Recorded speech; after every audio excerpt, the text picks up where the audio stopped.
족보에 관한 이야기를 좀 나눠보면 좋겠습니다. 족보를 대하는 방법인데요. 족보라고 하는 것은 기본적으로 역사적 자료의 성격을 갖고 있죠. 한 가문의 역사가 어떻게 흘러왔는가를 이야기할 때 가장 먼저 떠오르게 되는 것은 이러한 족보일 겁니다. 그러다 보니까 족보를 기록할 때는 역사적 명확성이라고 하는 부분을 무시할 수는 없을 텐데, 그럼에도 불구하고 지금 이 성경에 등장하고 있는 족보를 대할 때에 이 족보가 우리가 가지고 있는 오늘을 살아가는 현대적 역사의 어떤 사관을 가지고 역사적 관점을 가지고 바라보게 되면 여러 가지 허점이나 혹은 해석되지 않는 부분들이 존재하는 것은 분명합니다.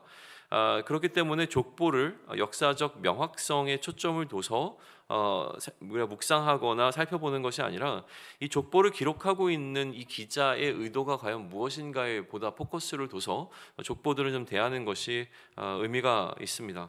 이를테면 지금 오늘 이 다윗의 족보, 다윗의 가문에 관한 이야기가 등장하고 있는데, 신약 성경에도 이 다윗의 가문에 관한 이야기는 몇 차례 좀 등장을 하고 있죠. 그 가운데서 마태복음을 생각을 해보시면 마태가 이 다윗의 족보를 다루는 방식은 기본적으로 아브라함과 다윗의 자손으로 오신 예수가 그리스도라는 사실을 증거하기 위해서 그 족보를 사용하고 있다라는 겁니다. 그러다 보니 이 마태가 포커스를 맞추고 있는 것은 무엇이냐면 이 예수가 다윗의 혈통으로 오는 과정 가운데 왕의 혈통이라고 하는 부분이 더 강조가 되고 있죠. 그래서 마태복음은 이 역대기가 갖고 있는 이 혈통의 흐름을 대부분 그대로 반영하고 있습니다. 수룹바벨 에서 조금 이제 차이가 나게 되어지는데요. 이 17절, 오늘 본문인 17절에 보면 스알디엘이 나오고 있고, 그리고 18절에는 그 아들 그러니까 여고냐의 아들 가운데 스알디엘과 부다야, 18절에 보면 부다야가 등장하고 있고요. 그리고 이 부다야의 아들로 수룹바벨이 등장하고 있는데, 마태가 이야기하고 있는 족보 속에서는 이 스알디엘의 아들이 수룹바벨로 등장을 하고 있는 이런 차이가 좀 있죠. 이러한 차이에 대한 해석에 있어서는 뭐 여러 가지 해석들이 존재하지만 뭐 쉬운 해석이라고 한다면 아마도 스룹바벨이 기업 물음을 통해서 스알디엘의 어떤 아들의 역할을 하지 않았겠는가라고 하는 해석을 하게 되는데, 아무튼 이 마태는 이러한 포커스를 둬서 지금 그의 족보를 기록하고 있다는 거죠. 누가복음을 이야기해보면 누가복음은 모든 인류가 한 혈통이라고 하는 사실을 강조하기 위해서 그 혈통의 뿌리를 아담까지로 끌고 올라갑니다. 다윗의 후손이라고 하는 사실은 마태복음과 마찬가지로 중요하기 때문에 그 족보 가운데 다윗이 등장하고 있죠. 그런데 문제는 무엇이냐면 다윗의 후손을 볼 때 이 역대기와 마태복음 같은 경우에는 다윗의 후손으로 솔로몬을 이야기해 나가고 있지만, 이 예수 그리스도의 어떤 그 혈통 가운데서 누가는 솔로몬이 아니라 다윗의 다른 아들인 나단을 통해서 예수님의 가계가 이어지는 것으로 설명되어진다는 거예요.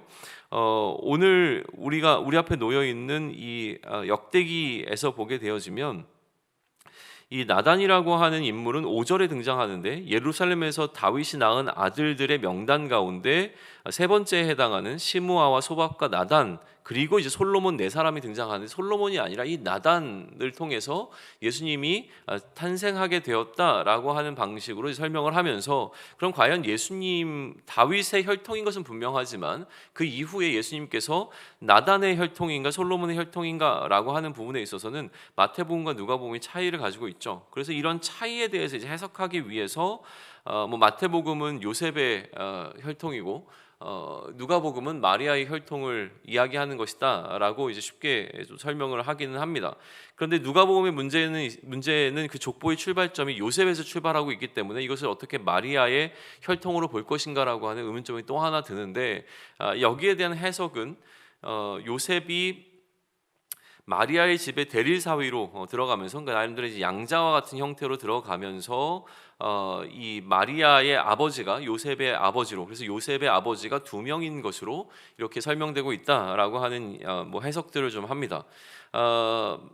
이거는 이제 각각의 족보가 가지고 있는 차이점들에 대해서 이러한 해석을 할 수밖에 없는 것은 이제 우리들의 입장인 거죠. 근데 그러한 어떤 족보에 또 이 명단의 명확성에 너무 포커스를 맞추지 않고 아까 이야기했던 것처럼 이 족보를 기록하고 있는 그 의미성에 보다 좀 포커스를 맞춰서 묵상을 해 나간다면 이 세 가지 족보를 통해서 우리가 명확하게 드러낼 수 있는 부분들이 존재합니다. 그것은 기본적으로 다윗에 대한 중요성은 변함이 없다라고 하는 것이죠. 다윗이 중요한 이유는 무엇이냐면 그 다윗의 혈통 가운데서 그리스도가 오시기 때문에 이 다윗의 혈통이 계속 이어진다라고 하는 사실과 다윗의 혈통 가운데서 그리스도가 오셨다라고 하는 사실의 이 중요성은 이 세 가지 족보에서 다 무시되지 않습니다. 누가복음은 다윗 이후에 솔로몬이 아닌 나단을 통한 혈통의 어떤 흐름에 주목하고 있고, 마태복음이 솔로몬으로 이어지는 왕손에 주목하고 있다라고 하더라도 포로 시대 수룹바벨 이후에 마태의 족보도 역대기가 주목하고 있는 어떤 이 가문으로부터는 좀 벗어나고 있는 것이죠. 그러니까 다윗이라고 하는 이 중요성은 그대로 유지가 되어지지만 누가복음은 처음부터 이 역대기가 이야기하고 있는 이 흐름 속에서 이야기하는 게 아니라 다윗의 여러 아들들 가운데 다른 아들인 나단, 그러니까 나단이라고 하는 이름 이후에는 등장하고 있지 않은 그 후손들에 관한 어떤 기록들을 하면서 누가복음의 족보를 이어가고 있고, 마태복음은 역대기의 이 족보를 그대로 따라가고 있지만 수룹바벨 이후에는 마태의 족보도 역대기가 주목하는 가문으로부터 벗어난다라고 하는 사실이 우리에게는 조금 더 중요해 보입니다. 왜 그러냐면 역대기 시대로 돌아가서 한번 생각을 해보시죠. 이미 왕좌라고 하는 것, 유다의 왕자라고 하는 것은 상실된 시대였습니다. 유다에게 있어서 더 이상 왕가라고 하는 것은 의미가 없어진 시대를 살아가고 있는 것이죠. 다른 나라의 포로로 살아가고 있는 가운데 누가 왕손인가는 더 이상 중요하지 않습니다. 단지 중요한 것은 무엇이냐면 다윗에게 주신 그 언약으로 인하여서 다윗의 후손이라는 것만 중요한 것이기 때문에 다윗의 아들들 이후에 이 족보에 이름이 등장하고 있는 이들의 후손이라면 누구든지 그리스도의 혈통적 조건을 만족시키는 것이 되어집니다. 다시 한번 생각을 해보시죠. 지금 역대기에서 등장하고 있는 이 흐름 가운데 이 흐름을 쫓아서 에리오에네의 아들들 가운데서 예수님이 태어나야 되는 것이 아니라는 거예요. 지금 다윗의 자손이라고 하는 이 역대상 3장에 등장하고 있는 인물들 가운데 어떤 인물들이라도 그 인물들의 후손이라면 그 누구든지 다윗의 후손이 되어지는 겁니다. 그러니까 자신이 이 인물들 가운데서 한 계보를 이어가고 있는 사람이라고 한다면 그는 기본적으로는 다윗의 후손 가운데서 하나님께서 영원한 왕위를 주겠다고 약속한 그 사람이 될 수 있는 가능성이 완전히 열려버리는 상황이 된다라고 하는 것이죠. 그러니까 에리오에네라고 하는 이 아들들이 포커스를 맞춰서 역대기에서는 기록이 되어지지만 그러나 반드시 에리오에네의 아들들 가운데서 예수님이 태어날 이유는 없었다라고 하는 부분입니다. 그러니까 다윗의 족보라고 하는 것은 다윗의 후손으로 오실 메시아에 대한 혈통적 가능성의 폭을 엄청나게 확대해 주는 것이죠. 그러면 거꾸로 이 다윗의 족보라고 하는 것은 이후에 이들이 기대하는 메시아가 왔을 때 그 메시아를 혈통적으로 검증해 줄 수 있는 그런 어떤 기준이 되어질 겁니다.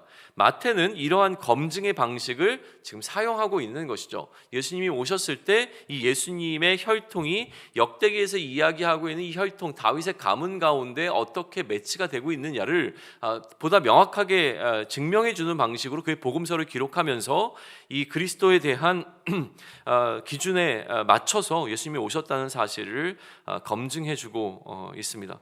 아울러 이 계보에 따라서 지금 다윗의 후손들이 자신들과 함께 하고 있다라고 하는 이 사실은, 그러니까 에리오에네의 후손을 통해서 예수님이 오신 것은 아니지만 그럼에도 불구하고 역대기를 통해서 에리오에네를 통해서 이어지고 있는 이 다윗의 후손이라고 하는 것이 계속 우리 가운데 이어지고 있다라고 하는 사실을 다시 한번 주목해 보는 것은 지금 이 다윗의 후손들이 자신들과 함께하고 있다는 사실을 통해서 그리스도에 대한 소망을 놓치지 않을 근거가 이 귀한 공동체에게는 주어졌을 것이라고 하는 부분을 우리는 생각해 볼 수 있습니다. 이처럼 역대기 기자가 다윗의 가문의 리스트를 기록할 때 이미 이들에게는 잘 정리되어 있는 자료가 있었든지 아니면 이처럼 이 리스트를 정리하기 위해서 역대기 기자가 굉장히 많은 노력을 들여서 자료를 복원했던지 이 귀한 공동체에게 다윗의 가문을 소개하면서 분명하게 원했던 것은 무엇이냐면 여전히 그리스도에 대한 소망이 이들에게는 유효하다라고 하는 해석을 할 수 있게 해주는 부분이라고 하는 것이죠. 그리스도에 대한 약속과 그 약속을 믿는 믿음을 붙잡고 소망을 잃지 않아야 함에 대해서 이러한 이 다윗의 가문에 대한 명단을 기록하면서 역대기 기자는 이스라엘 백성들에게 주고자 했을 것이 너무나 분명해 보인다라고 하는 부분입니다.